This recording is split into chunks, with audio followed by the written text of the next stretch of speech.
आपण काय चालू केलं होतं, नाईट स्टडी स्टार्ट केला होता, बरोबर आहे? 8 to 11 रात्री.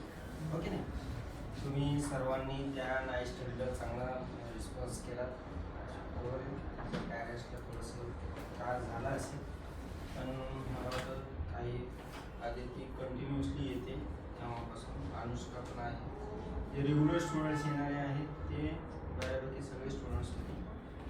त्यानंतर आपण 10 days 10 hours study workshop start केला होता. कधीपासून? 6 फेबपासून, 6 फेब टू 15 फेब. आज लास्ट डे आहे तुमच्या स्टडी वर्कशॉपचा, बरोबर आहे? आपण याच्यात ठरवलं होतं की आपल्याला ह्या 10 दिवसामध्ये कम्प्लीट स्टडी करायचा आहे 6 सब्जेक्टचा, बरोबर आहे? तुम्हाला ते प्लॅनिंग मी त्याच वेळेस व्हिडिओमध्ये सांगितलं होतं, पण तुम्ही ते तसं केलंय की नाही केलंय तुम्हाला माहिती आहे. आज आपला लास्ट डे आहे. ओके, उद्यापासून काय असणार आहे तर उद्यापासून तुम्हाला क्लास हा कधीही बंद नसतो, टीचर्स कधीही सुट्टीवरती नसतात, टीचर्स इथे अवेलेबल असतील, क्लास चालूच आहे, 365 दिवस क्लास चालू असतो, बरोबर आहे? उद्यापासून तुम्ही घरीच स्टडी करायचा आहे. आता त्याचं कारण असं आहे की आपण हे बंद करत नाही, पण तुम्हाला डाऊट्स आणि डिफिकल्टीज असतील तर तुम्ही कधीही या आणि टीचरची हेल्प घ्या, बरोबर आहे? टीचर तुमच्यासाठी आहे. पण आपण हे का बंद करतो आता स्टडी वर्कशॉप आणि नाईट स्टडी? कारण की आता रिस्क नको, आपल्या एक्झाम 3-4 दिवसावरती येऊन थांबलेल्या आहेत. या 4-5 दिवसामध्ये आपल्याला अपडाऊनमध्ये काही रिस्क घ्यायची नाही. ओके, तुम्हाला सवय लागलेली आहे की स्टडी कसा करायला पाहिजे होता, तुमची कॅपॅसिटी वाढलेली आहे बसण्याची. तुम्ही 1 तासभर पण एका जागेवरती बसत नव्हते, हे तुमचं तुम्हाला पण माहिती आहे की तुम्ही घरात कधीही 1 तासाच्या वरती बसले नाही, येऊन अर्धा तास सुद्धा बसले नाही एका जागेवर. काही स्टुडंट्स बसलेले असतील तर त्यांच्यासाठी काही प्रॉब्लेम नाही, पण तुम्हाला या स्टडी वर्कशॉपचा बेनिफिट हाच आहे की तुम्हाला बसण्याची सवय लागली, तुम्हाला स्टडी करण्याची सवय लागलेली आहे. नाईट स्टडीने तुम्हाला दिवसभर तुमचे पेपर सॉल्विंग करून रात्री परत स्टडी करून दुसऱ्या दिवशी पेपर द्यायला तुम्हाला त्याचा फायदा झालेला आहे आणि 100% तुमचा स्टडी झालेला आहे. काहीही टेन्शन न घेता तुम्हाला आता बोर्ड एक्झाम द्यायची आहे आणि जो स्टडी झालेला आहे त्याचं फक्त रिव्हिजन चालू ठेवा. जर तुम्हाला शक्य नसेल बसणं घरी, असं वाटतं की आम्हाला परत क्लासमध्ये जाऊन बसलं पाहिजे, तर तुम्ही परत येऊ शकता, तुमच्यासाठी परत मी सुपरविजन लावेल. पण आता सुपरविजन तुमच्या समोर बसून केलं जाणार नाही, तुम्हाला एका हॉलमध्ये बसवलं जाईल, तुम्ही तुमचा स्टडी करायचा, कोणालाही डिस्टर्ब न करता. आणि जर तुम्हाला असं वाटत असेल की आपण आणखीनही शांततेत स्टडी करू शकत नाही, तर मग तुम्ही फक्त डाऊट आणि डिफिकल्टीसाठीच यायचं आहे, परत इथे स्टडी करणाऱ्या मुलांना डिस्टर्ब करायला यायचं नाही, बरोबर आहे? सेम मेसेज गर्ल्ससाठी पण आहे, तुमच्या सर्वांसाठी हा कॉमन मेसेज आहे. तुम्ही घरी स्टडी केला आणि एका बंद खोलीमध्ये जर 2 तास कमीत कमी बसून बघा, त्याचा फायदा तुम्हाला नेक्स्ट इयरसाठी पण होईल, 11-12साठी. पण आता सध्या बघा, आता तुम्हाला सवय लागलेली आहे, तुम्ही इथे जसे बसताय तसे घरी बसून बघा आणि स्टडी चालू ठेवा तुमचा. डाऊट डिफिकल्टीज असतील तर टीचर्स आहेत, टीचरचा टायमिंग तुम्हाला माहिती आहे, मॉर्निंग आणि इव्हिनिंगला टीचर्स असतात. आणि जर तुम्हाला असं वाटलं की नाही माझं क्लासमध्ये स्टडी होतो, तर कधीही या, तुम्हाला दिवसभर क्लासरूम ओपन आहे. पण तुमच्यावरती आता सुपरविजन कोणी करणार नाही, कारण की सगळं ह्या 10 days 10 hours मध्ये 9-10चं सगळं शेड्यूल कोलॅप्स झालेलं आहे. कारण की तुमच्यासोबत टीचर्स बसवायचे तर त्यांना मॉर्निंग सेशनला बोलवता येत नाही, मॉर्निंग सेशनचे लेक्चर्स कोलॅप्स झाले, इव्हिनिंग सेशनचे लेक्चर्स कोलॅप्स झाले, CBSEचं पण शेड्यूल कोलॅप्स झालं.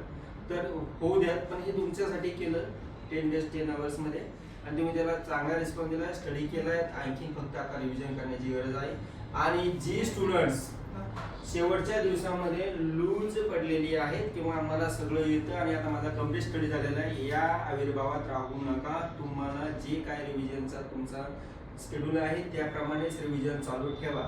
आणि जर असं वाटत असेल की नाही आता मी आज नाही उद्या करतो आणि माझं झालंय सगळं, तर हे असं होत नाही, मग तुमचं परफॉर्मन्स डाऊन होईल आणि मार्क्स कमी येणार आहे. तर ते असं व्हायला नको, कारण की आपण खूप सारी मेहनत केलेली आहे आणि जी तुम्ही मेहनत केलेली आहे ना त्याचं क्रेडिट सगळं तुम्हालाच जाणार आहे, तुमचेच मार्क्स इम्प्रूव्ह होणार आहे.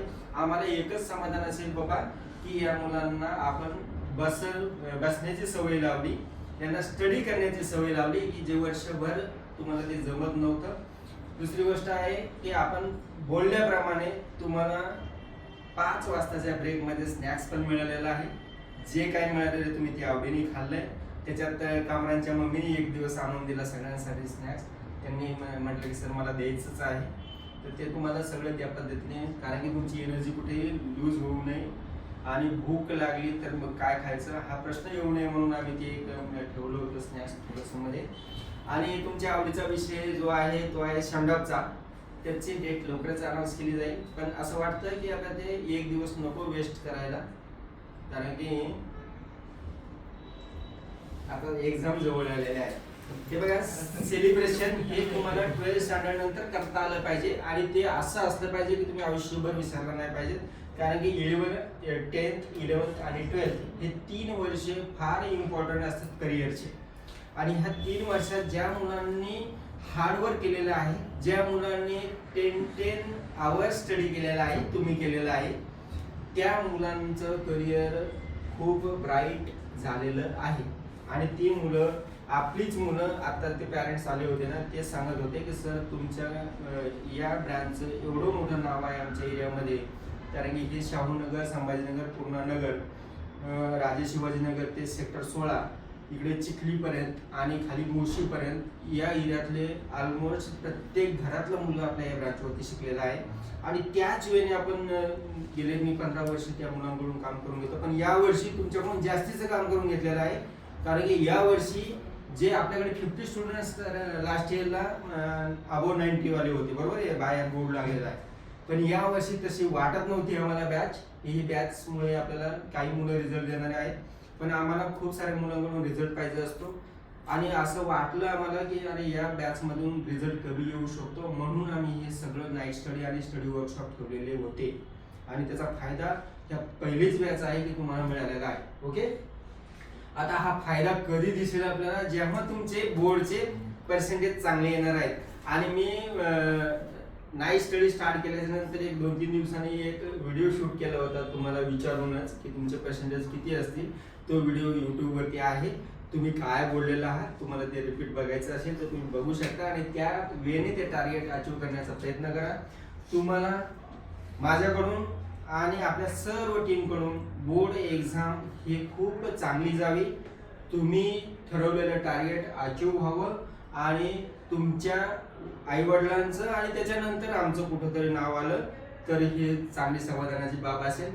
तर तुम्ही सर्वांचं तुमचं नाव आणि आईवडिलांचं आणि नंतर आमचं नाव रोशन करण्यासाठी आणखी मेहनत करा अशी अपेक्षा करतो.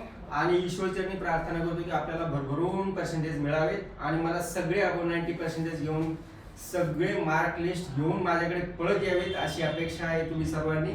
आणि तुम्ही तसे कराल, मला आणि माझ्या टीमला हीच एक मोठी समाधानाची गोष्ट असेल ज्यावेळेस तुमचे अबोव 90% येतील.